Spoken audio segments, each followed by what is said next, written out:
Hi, I'm Adam Summer. You're listening to the Yerushalmi Talk podcast with the support of the Yeshivat Javar Yerushalayim in Har Nof, Jerusalem.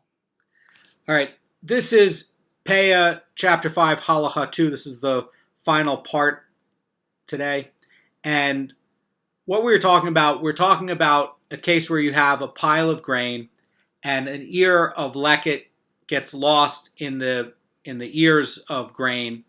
And the farmer has the pile, the poor person wants his leket, and the question is, how do you get it out? We also looked at a similar case where there's a Bachor and a chulin animal, and the Kohanim, as we know, have the rights to the Bachor, and you can't figure out which is which. It's all mixed up, and the problem is with all of these cases is that one of them is subject to tithes or gifts, and one of them is not.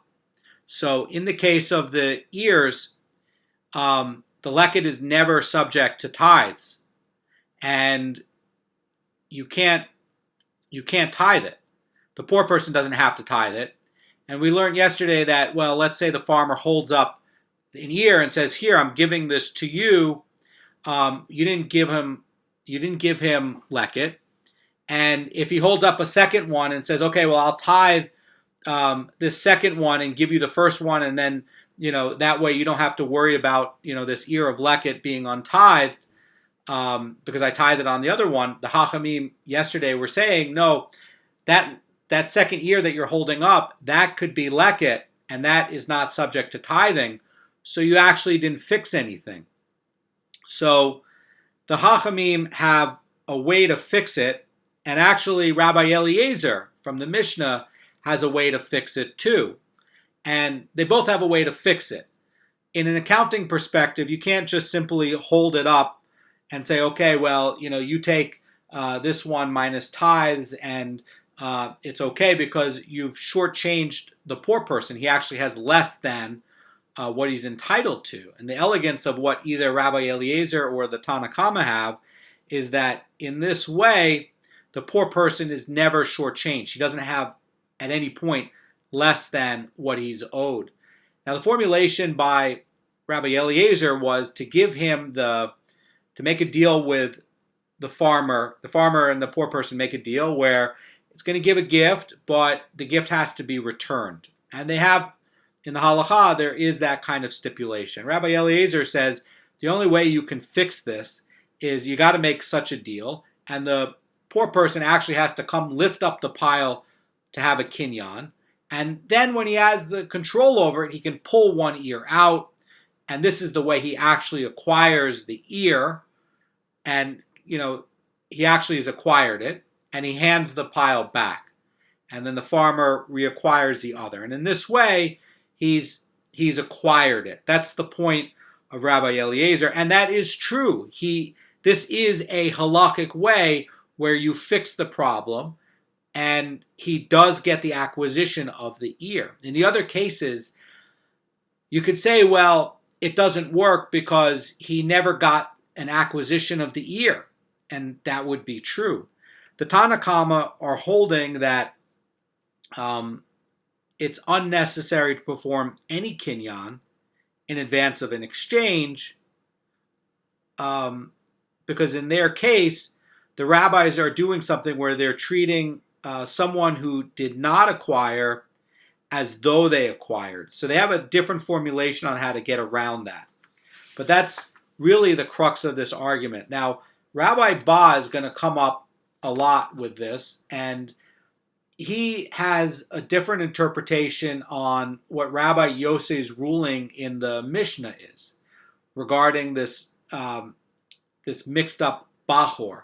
Okay, you have a Bachor, you can't figure out which is which, and the case is basically the same because, again, one is someone else's property and one is not, and one is subject to tithes or gifts and the other is not.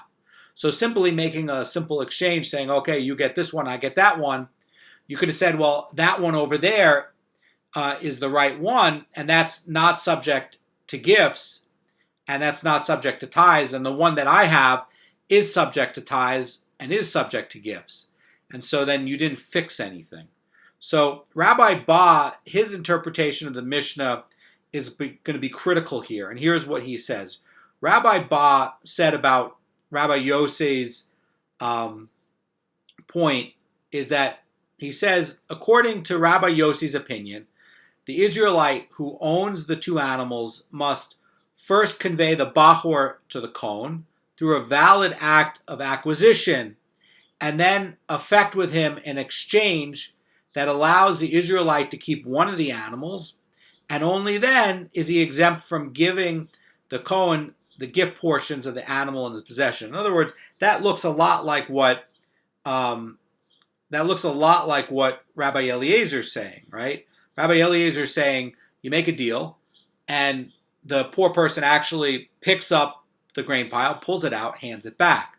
And what Rabbi Ba is saying that Rabbi Yossi's position is that the Israelite who owns the two animals, he first conveys the Bachor to the Kohen through a valid act of acquisition, and then in effect, they do an exchange that allows the Israelite to keep one of the animals, and in that way, he'll be exempt from giving the Kohen the gift portion because the animal will be in the Kohen's possession. So the case comes up, with Rabbi Eliezer, that and again, Rabbi Eliezer and the Tanna Kama have a dispute on this idea about this exchange, right?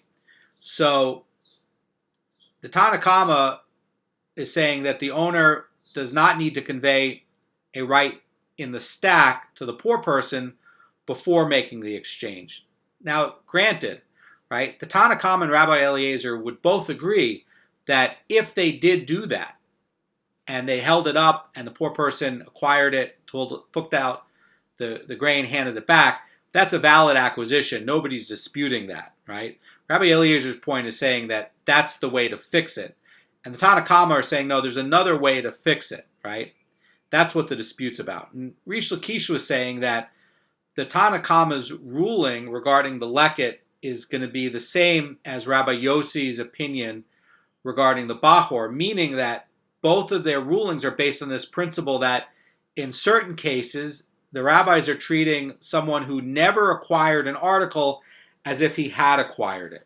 So what the Tanna Kama are saying is they're saying that they're going back to Rabbi Ba's point, right? Which is that, let me read it again. The Israelite who owns the two animals must first convey the Bachor to the Kohen through a valid act of acquisition, and then effect with him an exchange that allows the Israelite to keep one of the animals. And only then is he exempt from giving the Kohen the gift portions of the animal in his possession.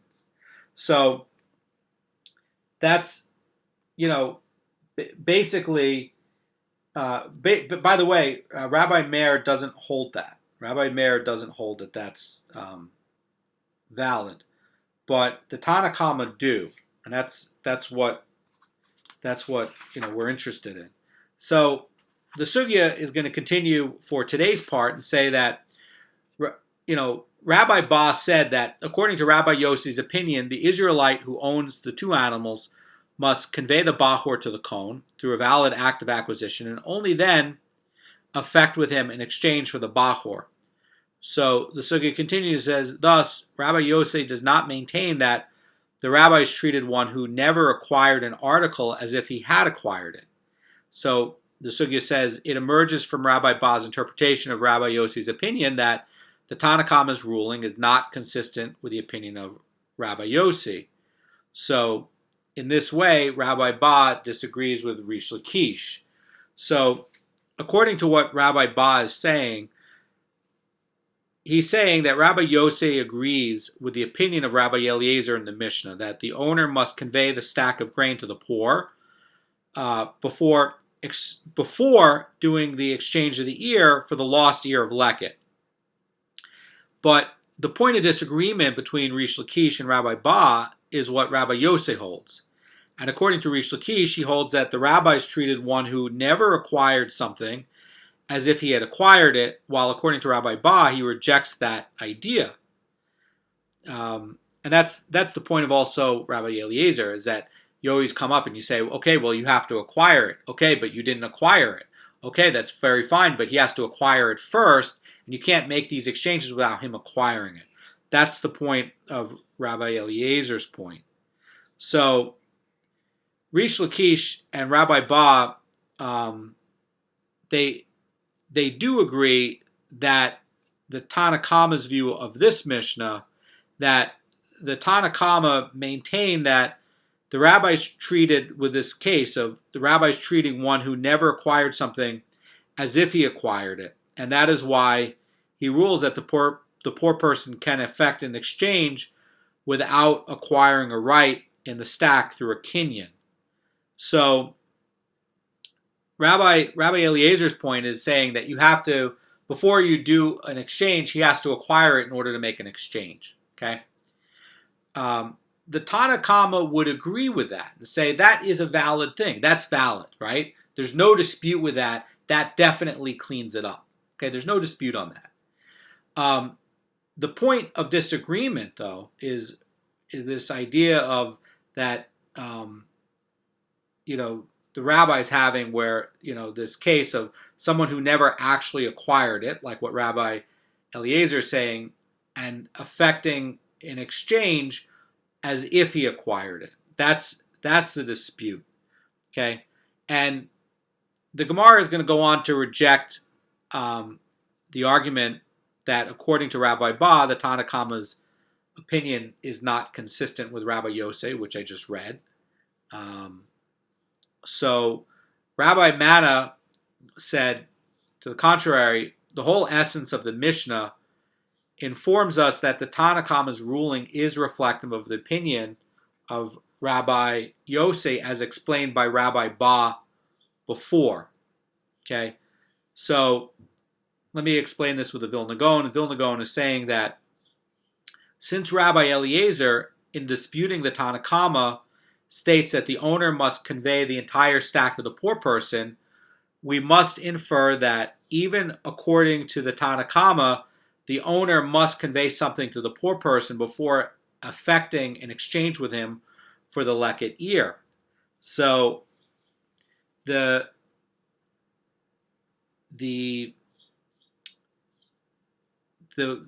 dispute is going to be as follows, okay? So the sugya reads, the Tanna Kama holds that it is correct to say that the owner does not need to convey to the poor person the entire stack of grain, but we may convey merely that the one ear that is is actually Leket. And, he's then able to give the poor person another ear in legal exchange for the Leket ear that was conveyed to him. Now keep in mind, though, there were all sorts of mechanisms in order to fix it. The Hachamim held up, as we learned yesterday, that you actually have to do 3 ears. You actually have to go through 3 ears because the second ear that you might hold up might actually be Leket, which is not subject to it, not subject to tithes. So you need a third ear to act for the second ear and to act for the first ear, because the first ear you can't tithe, and it's subject to tithes. You can't put the tithes on the second ear because the second ear might be Leket, so you're doing all the tithes for the first and the second on the third ear. That's what they were saying, and with this mechanism, okay, this is how they would fix it, where you can give 1 ear, and he's able to convey to the poor person a legal exchange for the Leket ear without the poor person actually physically acquiring the stack. Okay? So the Gemara continues and says, this later Tana, which is Rabbi Eliezer, holds it correct to say that in order to make the exchange possible, the owner must convey the entire stack to the poor person, because only in this manner does the poor person acquire the ear of Leket that's mingled into it. the note here by the Vilna Gaon is that everyone agrees that unless the owner somehow conveys the leket ear to the poor person, that person cannot exchange it for a substitute ear. There's no dispute with that. And the Tanna Kama's position is consistent with Rabbi Yossi's opinion regarding the Bachor, as interpreted by Rabbi Ba. And continues the Vilna Gaon that Rabbi Manna concludes that by further clarifying the respective positions of the Tanna Kama and Rabbi Eliezer, he focuses on why the Tanna Kama does not concede that it is preferable to follow Rabbi Eliezer's method of conveying the entire stack of grain to the poor. Now, definitely everybody would agree that the way that Rabbi Eliezer says it definitely conveys it. The poor person definitely acquires the ear and now, doesn't have to worry about an exchange.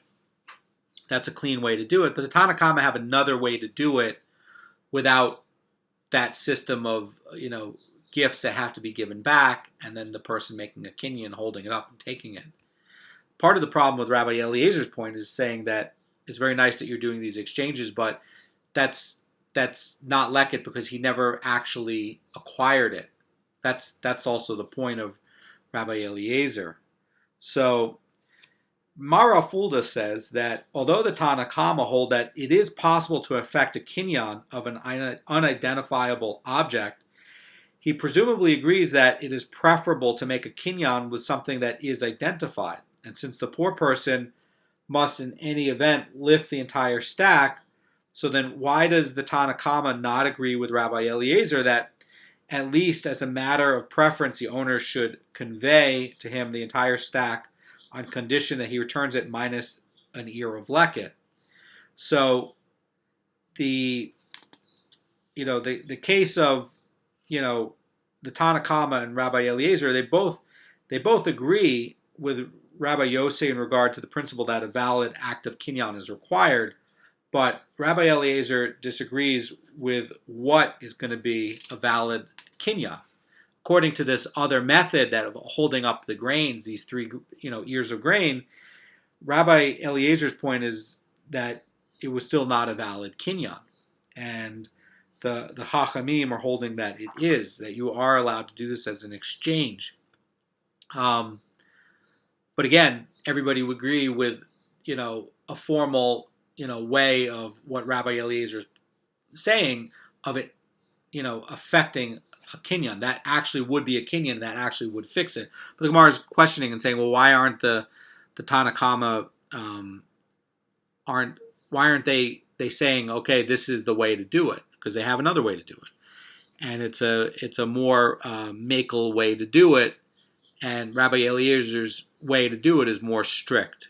Okay, so the Gemara continues, says the Tanna Kama rejects the notion that the owner conveys the entire stack to the poor person because he holds it correct to say that since the owner will surely convey it only on condition that it be returned immediately, the sugya says he is in effect merely conveying the stack from his right hand to his left hand through the offices of the poor person, and that is not an effective acquisition for a poor person. So the Tanna Kama are actually countering and saying that if you're making it a conditional gift, that it being returned, that because you made it conditional of it being returned, it's not a legally considered gift. For giving such a gift is tantamount to transferring something from one person's right hand to their left hand through a third party. And since there is nothing to be gained by having the owner convey the entire stack to the poor person on condition that he returns it minus an ear, and surely we cannot expect him to convey it to the poor person without this condition, so the owner simply conveying him 1 ear of the Leket, he's basically, it's being conveyed, by itself, even though it's unidentifiable. And basically, there's a dispute here, right? Rabbi Eliezer is holding that a conditional gift that, if it's, conditional of being returned, even minus, 1 ear of Leket, that it is legally considered a gift. And his point is that when the owner conveys the entire stack to the poor person on condition that he returns it minus the Leket ear, the poor person gains legal ownership of the stack until such time that he returns it. So that's a difference between Rabbi Eliezer and the Tanna Kama. Another way to look at it, says the Rosh Cirillo, is that the owner's gift of the stack to the poor person is technically valid. Nevertheless, the Tanna Kama maintained that it has the appearance of a transfer from the right hand to the left hand, so that it is not the preferred method. And preferably, the owner should convey to him the Leket ear alone. And Rabbi Eliezer, according to the Rosh Cirillo, says that it does not deem this to appear as a transfer from the right hand to the left hand. So he considers it preferable to utilize this method of transferring the stack. So according to the Rosh Cirillo, they're both holding that it's a valid gift, but the Tanna Kama are saying that it has the appearance of a transfer from the right hand to the left hand, so it's not preferable. So I think everybody would still agree that that ear with Rabbi Eliezer's method still gets fixed. Tanna Kama is pointing out that there's another method to do it, and that Rabbi Eliezer's method is not the preferable way to do it, not only because it's more complicated, but also because it doesn't look great as a gift. They want the gifts to look better than that. So the Gemara continues, and it says that the later Tana, Rabbi Eliezer, holds it correct to say that although the owner stipulates that this gift of the entire stack is conditional on being returned immediately, he is not viewed as conveying the stack from his right hand to the left hand, and this is a valid acquisition for the poor person. So the Mara Fulda points out that since Rabbi Eliezer holds that the poor person cannot acquire the Leket ear by itself, he requires the owner to convey to him the entire stack of grain on condition that it's returned. And only in this manner can the poor person actually acquire the ear of Leket that's lost inside the stack. And Rabbi Eliezer, argued in the Mishnah that the poor person cannot effect an exchange with the owner through the Leket ear unless he first performs a kinyan to acquire that ear. And the Gemara is going to now point out maybe a problem with Rabbi Eliezer's point. So Rabbi Eliezer, rejected this notion, that that the owner must convey a Leket ear to the poor person, without a valid kinyan, and that's really the point of Rabbi Eliezer, is that there has to be a valid kinyan first. Rabbi Manna's point is that all agree that the owner must convey the Leket ear to the poor person through a formal kinyan.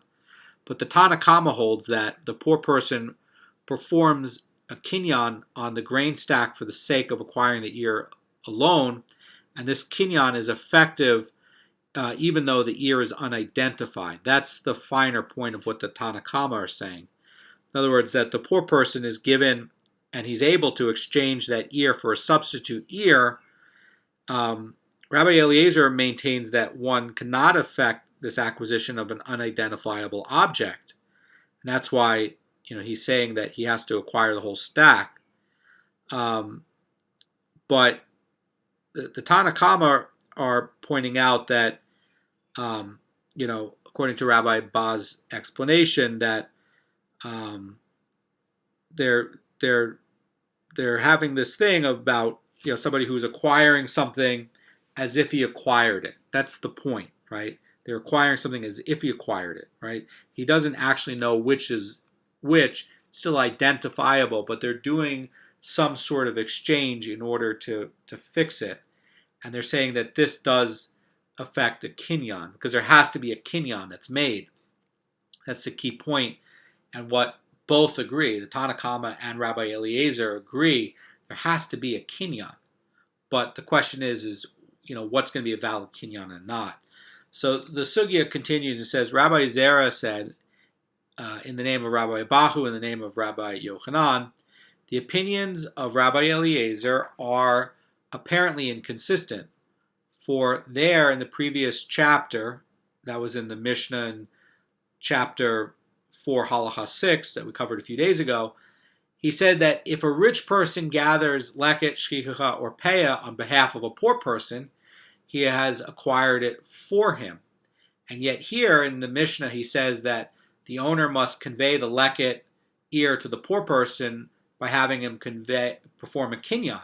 So why can the owner not acquire it for the poor person on his behalf? In other words, why can't the owner, according to Rabbi Eliezer, be a shliach and come and affect it? Why can't he come and do it?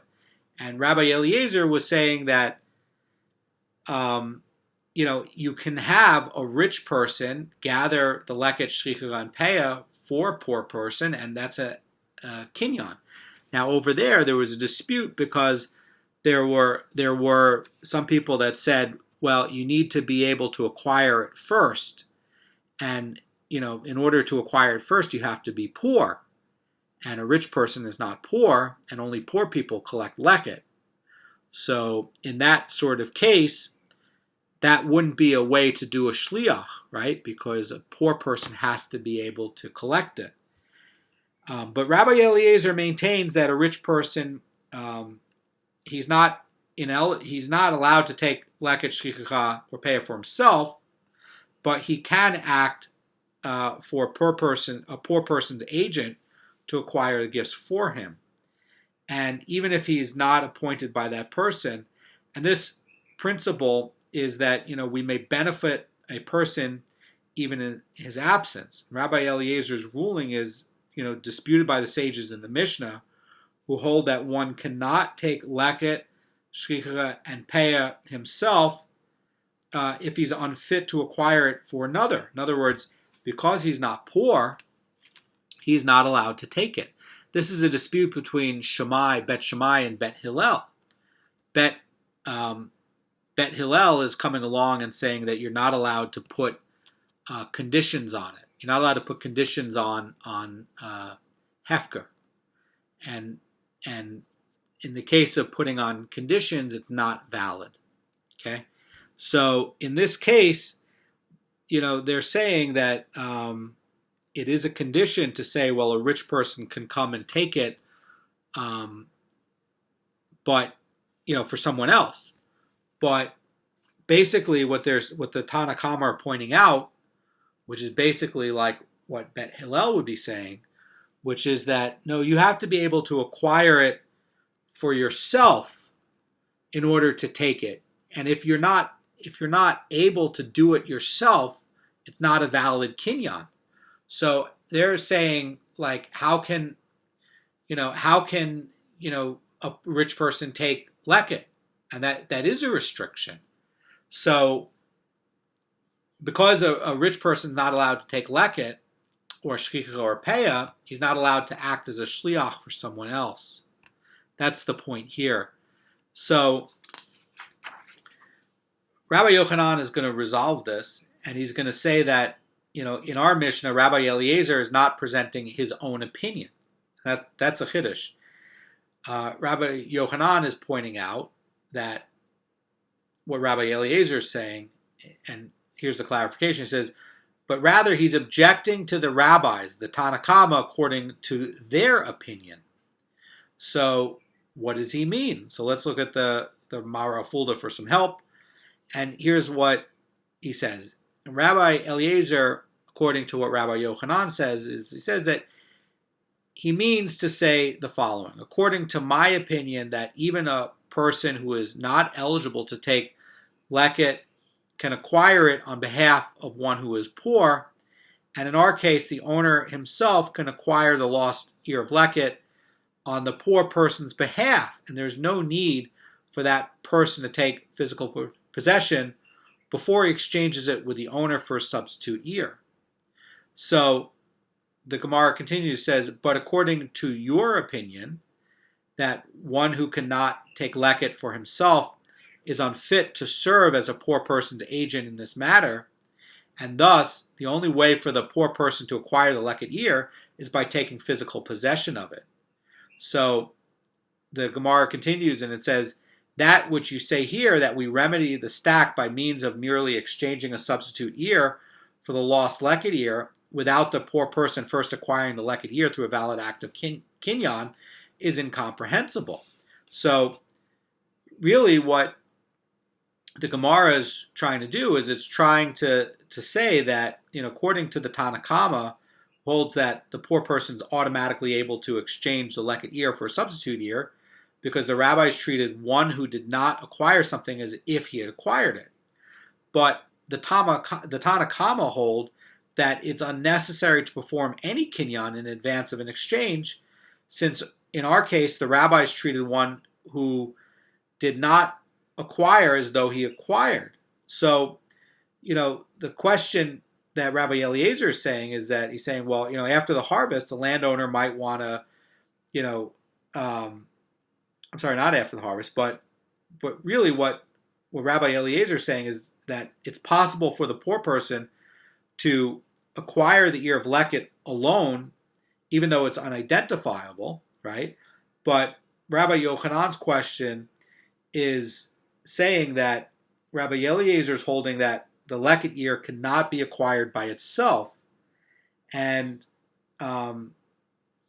one way to look at it is, to question, to say, how can you understand, any of it where, Rabbi Eliezer considers it possible for the owner to convey to the poor person, the ear itself? Because again, we have this issue of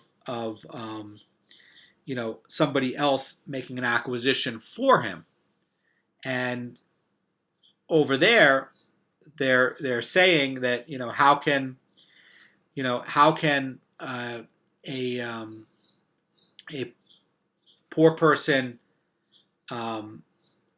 affect the acquisition when the poor person never got the acquisition? In other words, if you're going to say what the Rabbi Yochanan saying what Rabbi Eliezer's point is, he's saying the following. He's saying, over there in chapter 4, Halacha 6 of Peah, the Tanna Kama are saying that you have to be able to affect a kinyan. You have to be able to do it. And if you're rich, you're not able to do it. You're not able to pick it up. That's what Rabbi Eliezer is questioning. And he's saying if you're not allowed to pick it up because you're rich and you have to be poor to acquire it, then how can you have a case like here where the farmer is picking up and acquiring the Leket and doing some sort of exchange to give it over? According to Rabbi Eliezer, he's not able to acquire it according to what the Tanna Kama's own ruling is.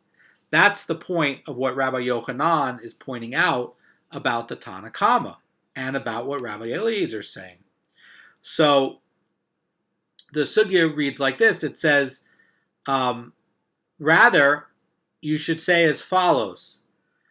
The owner must first convey the entire stack to the poor person so that the poor person should acquire the Leket ear and be able to exchange it, and then the owner ties the one ear and gives the poor person exchange for the Leket ear.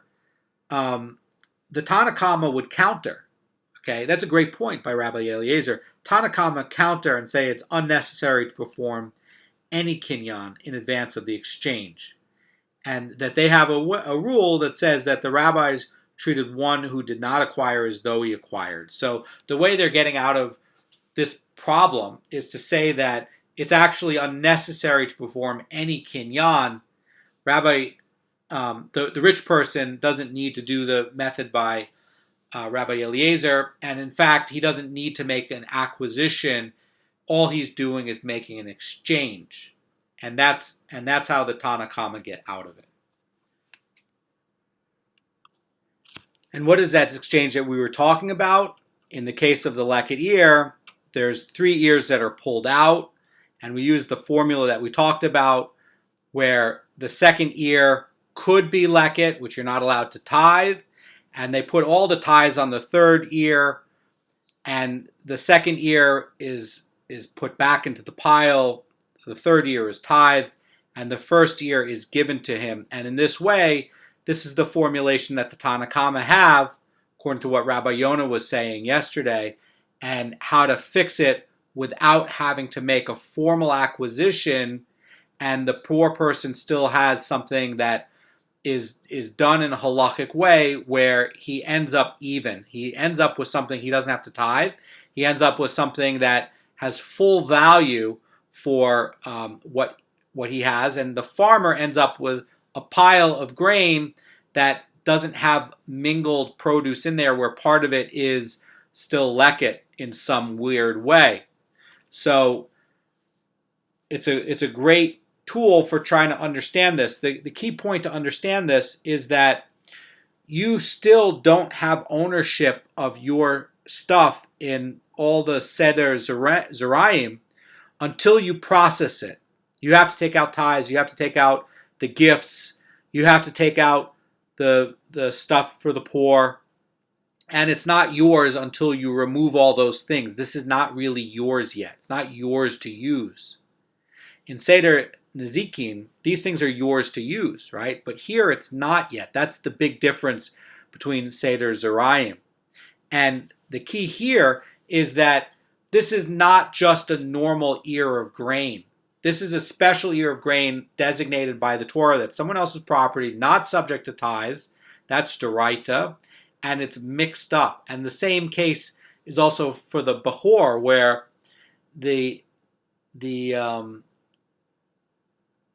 Bachor, where that's subject to gifts, and if you have a whole animal, it's not subject to gifts. And unless you're doing this exchange, you could always say, oh well, you're the one that has chulin, I'm the one that has the Bachor, and now you're taking gifts on something that's not correct. So this is a way to fix it without an acquisition, but certainly if an exchange was done or a gift was done, like what Rabbi Eliezer said, and the leket was taken out, everyone would agree. Tanna Kama would agree, Rabbi Eliezer would agree, everybody would agree that did clean up the pile. But Tanna Kama are talking about this other mechanism for doing it without the exchange, and that's the point. Have a great day.